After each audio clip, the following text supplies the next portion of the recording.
روزے کا فدیہ کس کی طرف سے دینا جائز ہے اور کس کو دینا جائز ہے؟ دیکھیں، روزے کا فدیہ اس صورت میں دینا جائز ہے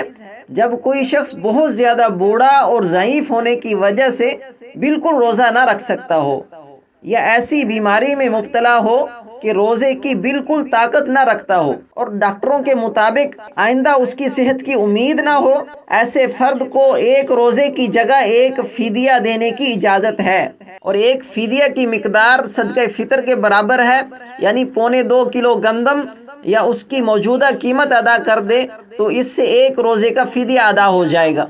اگر کوئی مریض ایسا ہو کہ وہ گرمی کے طویل دن میں تو روزہ نہ رکھ سکتا ہو لیکن سردی کے مختصر دنوں میں روزہ رکھ سکتا ہو، یا امید ہو کہ سال 6 ماہ میں روزہ رکھنے کے قابل ہو جائے گا، اس کے لیے فدیہ دینے کی اجازت نہیں ہے۔ فی الحال وہ مریض بیماری کی وجہ سے روزے چھوڑ دے، صحت مند ہونے کے بعد یا سردی کے ایام میں ان کی قضا کر لے۔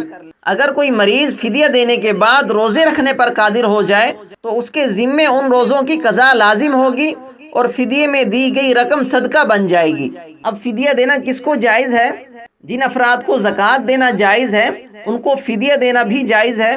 لیکن افضل یہ ہے کہ اگر قریبی رشتہ داروں میں کوئی مستحق زکوٰۃ ہو تو اسے فدیہ دینا دوہرے اجر کا باعث ہے، اور اگر قریبی رشتہ داروں میں کوئی مستحق زکوٰۃ نہ ہو تو کسی بھی مستحق زکوٰۃ کو دینے سے فدیہ ادا ہو جائے گا۔ یعنی جن افراد کو زکوٰۃ دینا جائز ہے انہی افراد کو صدقہ فطر دینا جائز ہے، انہی افراد کو فدیہ دینا بھی جائز ہے۔ ایک تو رشتہ داروں میں ماں باپ اور ماں باپ کے ماں باپ، اور اسی طرح اولاد، اولاد کی اولاد، ان کو زکوٰۃ دینا، صدقہ فطر دینا، فدیہ دینا جائز نہیں ہے۔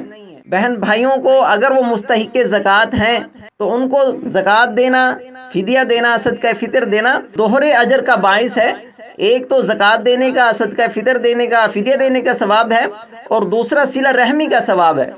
اور اسی طرح ہاشمی جو سید ہوں، عباسی ہوں، ان کو زکوٰۃ دینا، صدقہ فطر دینا اور فدیہ دینا جائز نہیں ہے، کیونکہ یہ زکوٰۃ انسان کے مال کا میل کچیل ہوتا ہے، تو اس لیے آپ صلی اللہ علیہ وسلم نے منع فرما دیا کہ عباسیوں کو، ہاشمیوں کو، سید کو زکوٰۃ دینا جائز نہیں ہے۔ اگر کوئی ہاشمی، سید، عباسی ضرورت مند ہے تو اس کی ویسے مدد کی جائے، اللہ تعالیٰ اس پر زیادہ ثواب دیں گے۔